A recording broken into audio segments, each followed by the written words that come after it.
Hello mayam, ngasidi semiyagi barfi oina semage. Yam haibadi natte sum pamjaba haitare thongba thakpase aise. Barfi sembada changadaba machal singsida thamjare ghee adagi aina nut singse loina haidi grinder da khara takhaire pura powder tahandabida nuts makhal mari manga ko adaga semiyagi packet simane ghee ne adagi chini adagi chini di haparoi sida darkar oiroi maramda ina condensed milk on sinarane ba chini yam yawi dana ko condensed milk se thumbani na sina dum yarani ghee se sahalaga ngasagi semiya se haiphet ngobirani mase adum maidi lekhatabida ko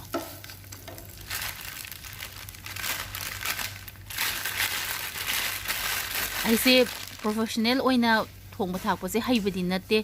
adum pamba haitare ado mapandaga leiraganda yumgi mising miyam se sumyam miss tawe adum thongba thakpa se pamdi yam pamjai aise daida aina sum khara share tawjabane yamna haibadi natte hak semiya singaurani mazi brown khitang changakpa horokpada aina na asuba singdu suloina hapsale kitang ama dikhae aina nut se horen mathak ta chai ge na ko saisda aina sine se almond ne cashew nut ne adagi coconut ne adagi khara sinare nuts mari manga aduga sigi si mix tawroga ngauba ka sida aina adum condensed milk se haijale saisa mix tawrani aduga sise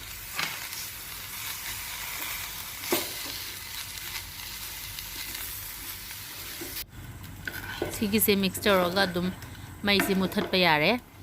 अदुगा सिसे मुथला कांसिदा खर इंगहलनी हाइदि खितंग यामना दिंगना दबा खितंग इंगहलागा पूरा इंग्रिंगै दा इना glass की tray गुंबा कनोंबा अमदा हापिराने अदो इना चुमनगी glass की सुमाइना आइगी container में लै सिस्ता इना हापसनजरगे अदुगा फजना हापका मासे खितंग गिट नंबी बहाय तारे को यामना लूज ओहंदबिदा अदुगा फजना चांग मानाना सेमनी हाइदि बर्फी की टाइप तो होरेन कक्पा याना बगी दमकता स्माइना लोइना हाफेफेट नमझलगा को फजना टाइट ओइना फजना लाइना ना बाइना अदुगा अदुगी मथक्ता ngasa aina lemhouba haidi khara khahouba ina kaino do lemhouba dina te khak pane in thoina grind tawroba nut sing do mathakta fazan chaisalaga dum mase ngasa gi adum nappa ngammeba ngasa gi milk made to hapani na aina aduga mathakta loin chairaga napsan biraga thammaga mase dum room temperature fazana inghalani inge hairaba kandu da aina mai keno se kaktoine ba barfi git maina magam makakto hujik smaina ngak thammaga inga matung dain smaina puthore e aduga si thangna smaina ka ani ka aga box macha cube ki type ta roga bite size ta thammaga kwa dum haidi thumba keno machaning kanda dum chaba yana na baina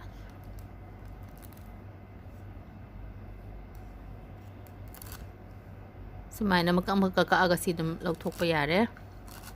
अमा लौथोगा आई हुजी उलके pull-up लाए अनी से अमा खक लौथोरके जे सीधा लाइरे को सुमाइना याम हावे सीसे दम यामना का मा हनु क्रिस्पी ओरगा दम उइना मैम नट्स का कनोगा मैम जो हापबनिना हाव याम का हेना चिनी या थुमबसु याउद्रे अदुगा सिसिना आइना मसाला सि सुम दुकान दा योम बसिन जे सुम आइना पाम बसु पाम दबसु याउ दा आइदि सुमाइना युमदा नंबर सेमे आइ मसाला से हाय तार मरुम रांग सिन जो इन लैरेदना तो फजने सिंग तिंगा चामथोगा कंहलनी कंहलगा नुंसा दा फजना फावे मोइसे नुंसा से am साबनिना adum yam phajana thuna kangi krem launa aduga phaudo kanda ina hapetang mai se low flame da lei tharaga khara sumaina ngobire na roast tawbiraga adum grinder da ta khaiba dum tawe adu to khai ba marum rang sing to khai na loin te taste pata se khuin anga oringe da di thau da dang yeira ka tum hundu edo sum sita leira kanda meyana tawbudu ura kanda ꯑꯗꯨꯝ ꯇꯦꯖꯄꯇꯥꯁꯤꯁꯨ ꯑꯗꯨꯝ ꯃꯣꯏ ꯁꯨꯃꯥꯏꯅ ꯃꯁꯥꯂꯥ powder ꯁꯦꯝꯕꯗ ꯑꯗꯨꯝ ꯍꯥꯞꯄ ꯎꯏꯕ ꯑꯗ ꯑꯩꯅ ꯑꯗꯨꯝ ꯍꯥꯞꯄꯅꯦ ꯑꯗꯨꯝ ꯌꯥꯏꯌꯦ ꯁꯤꯁꯨ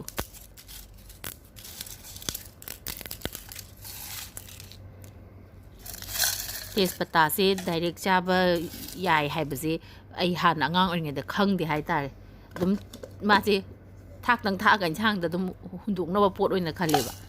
ꯑꯗꯣ ꯁꯤꯗꯗꯤ ꯄꯥꯎꯗꯔ ꯁꯦꯝꯕꯗꯩ ꯂꯣꯏ ꯍꯥꯞꯆꯜꯂꯝꯅꯤꯅ ꯆꯥꯁꯜꯂꯦ ꯑꯗꯨꯝ ꯖꯁ ꯍꯥꯏꯐꯦꯠꯇꯪ ꯃꯩꯗꯣ ꯁꯥꯍꯜꯂꯒ ꯀꯥꯍꯟꯗꯕꯤꯗ ꯃꯥꯒꯤ ꯃꯅꯝ ꯃꯌꯥꯝꯗꯣ ꯂꯥꯛꯀꯅꯤ ꯃꯁꯥꯂꯥꯒꯤ ꯂꯥꯛꯑꯀꯥꯟꯗꯨꯗ ꯃꯩꯗꯨ ꯑꯗꯨꯝ ꯃꯨꯠꯊꯠꯂꯅꯤ ꯃꯩ ꯃꯨꯠꯊꯠꯂꯒ ꯏꯪꯍꯜꯂꯒ ꯒ꯭ꯔꯥꯏꯟꯗꯔꯗ ꯇꯛꯈꯥꯏꯔꯒ ꯁꯨꯃꯥꯏꯅ ꯑꯗꯨꯝ ꯐꯪꯉꯤ ꯁꯤꯗ ꯂꯩꯖꯔꯦ ꯊꯦꯡꯛ ꯌꯨ